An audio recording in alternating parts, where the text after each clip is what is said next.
contacté toutes les associations et collectifs qui combattent contre des infrastructures routières ou autoroutières. Ça se passait donc autour du 15 août, là, le 16 août. Je lui envoie donc des documents avec nos arguments. On en a sous le coude. Dès qu'on nous le demande, on a de quoi fournir. Et à partir de ça, son but, c'était, pour chaque infrastructure en projet, de rédiger une question écrite au gouvernement. Une question écrite au ministre de la Transition écologique et de la cohésion des territoires, M. Christophe Béchu, donc à partir des documents que nous lui avons adressés. Donc il a rédigé cette question écrite, elle a été publiée. Son titre, le titre qu'il a choisi, c'est « Inadéquation du prolongement de l'autoroute A104 avec les engagements climatiques de la France ».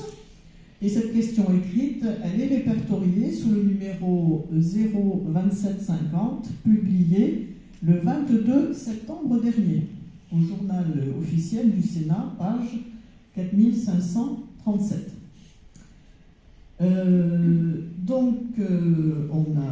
Cette question a bien été publiée, et puis on a fait un petit suivi. Alors il y a quelques jours, je rappelle l'assistant de ce sénateur, Thomas Dossus, pour savoir si il a eu une réponse du gouvernement, ou plutôt quand va sortir la réponse du gouvernement, parce que dès que le gouvernement fait une réponse, de toute façon au Sénat, ça sert tout de suite, on le voit tout de suite, et je m'étais inscrite au suivi de cette question. J'ai donc été informée. Alors quand j'ai téléphoné à l'assistant du sénateur il y a 2 jours, on m'a dit en principe on doit avoir la réponse jeudi.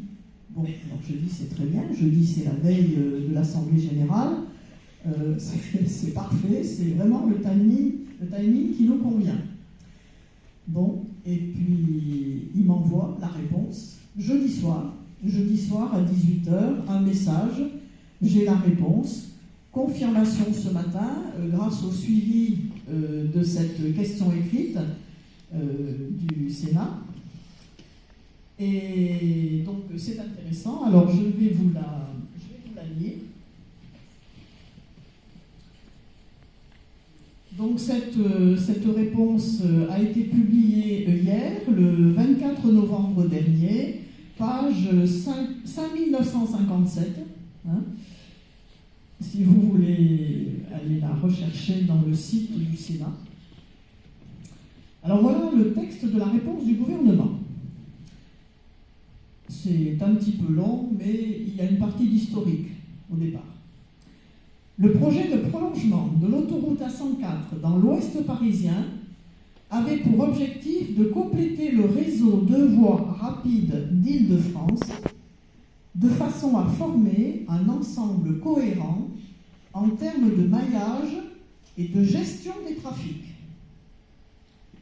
Il a fait l'objet de nombreuses phases d'études portant sur plusieurs variantes de tracés. Effectivement, il y avait 5 tracés au départ, il y avait 5 couleurs différentes, qui avaient été présentés en débat public en 2006 et qui avaient ensuite été modifiés pour en optimiser l'intégration dans les secteurs traversés. C'est vrai qu'après le débat public de 2006, je me souviens que nous sommes allés un certain nombre de fois voir les autorités, la direction des routes, et ils ont augmenté le nombre de passages en souterrain. Il y a eu quelques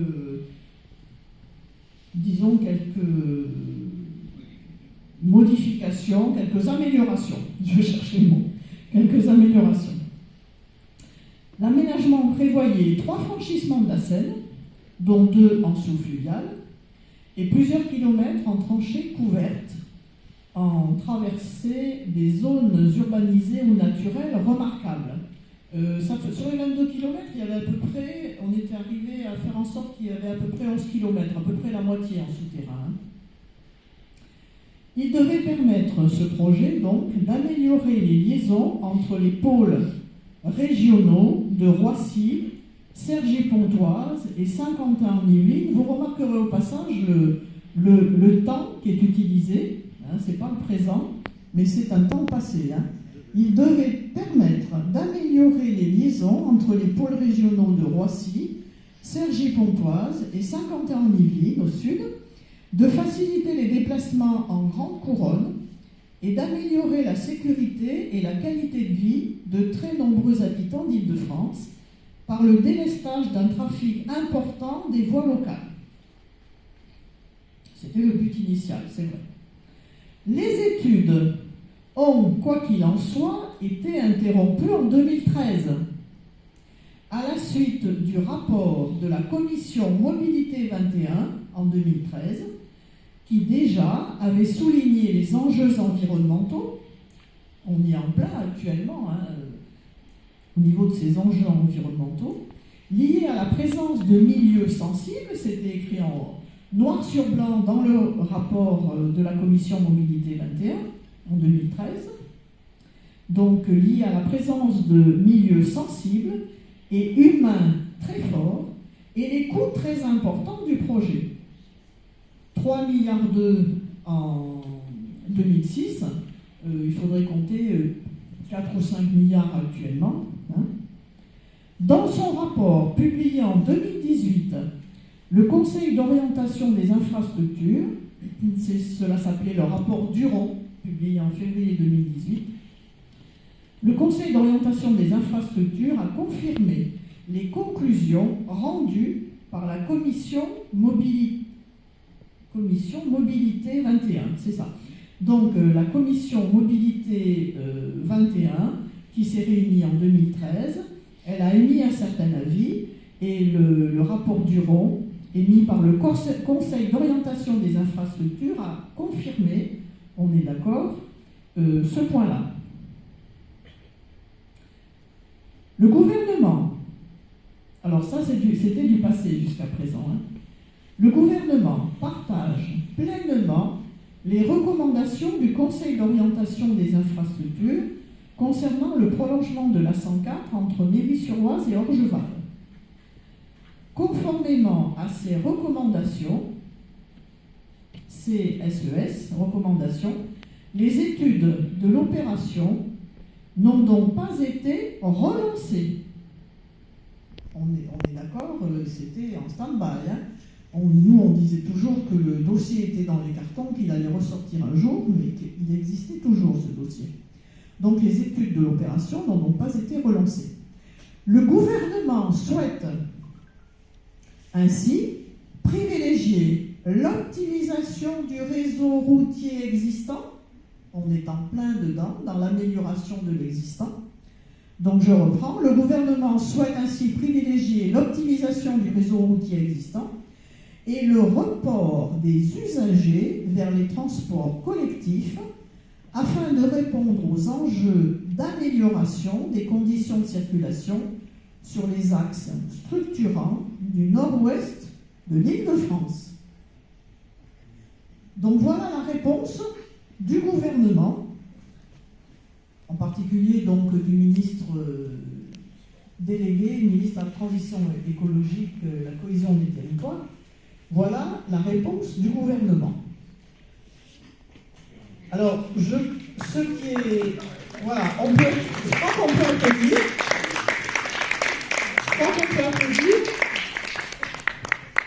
Lorsque j'ai lu ça jeudi soir, donc je l'ai tout de suite envoyé aux collègues du bureau, avec une petite remarque.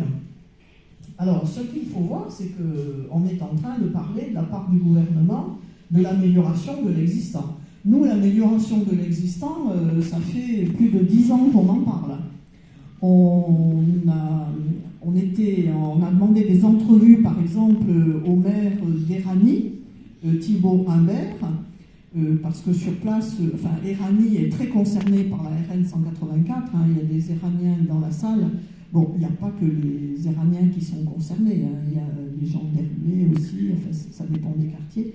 Mais Éragny est vraiment concerné par la RN 184 Nous avions demandé des entrevues avec le maire d'Éragny, Thibault Humbert, avec des associations locales, dans lesquelles il y a des gens qui sont très techniques, qui ont travaillé dans les bureaux d'études et qui ont fait, en association avec le maire, des plans. Nous également, nous avions travaillé, c'est toi Laurent qui avait beaucoup travaillé là-dessus, sur l'amélioration de l'existant. Il y a tout un panneau le long de la 184, donc on avait parlé des carrefours qui n'étaient pas du tout sécurisants et qu'il fallait aménager, des passages en souterrain, etc.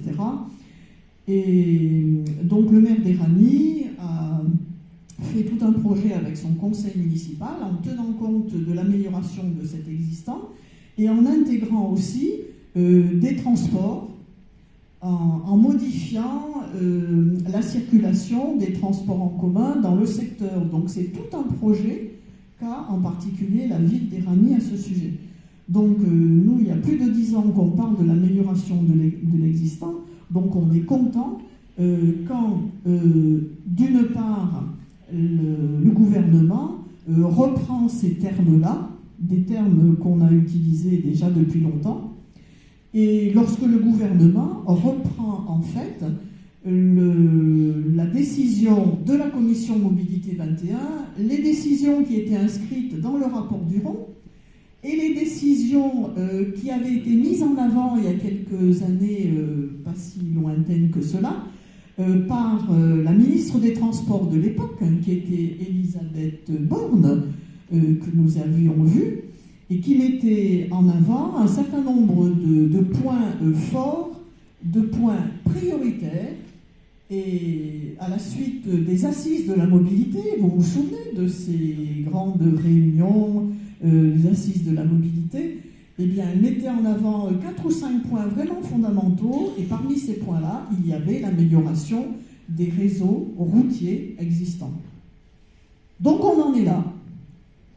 Voilà. Alors, on n'a pas obtenu encore l'annulation carrément du projet, parce que nous, en novembre 2021, on a écrit au président de la République pour demander l'annulation carrément du projet, mais on estime que c'est un pas en avant fait par le gouvernement qui correspond vraiment à l'ambiance actuelle.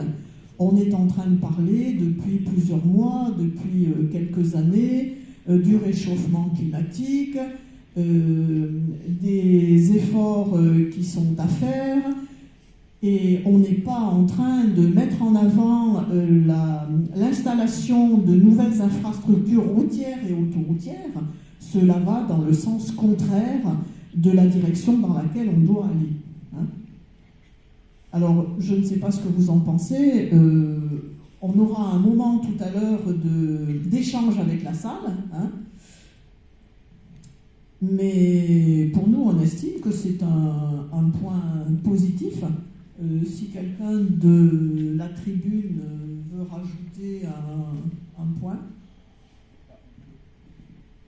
On ne peut qu'aller dans ton sens, Christiane. C'est un point positif parce que c'est une expression rare du gouvernement ou des instances des pouvoirs publics qui va dans notre sens.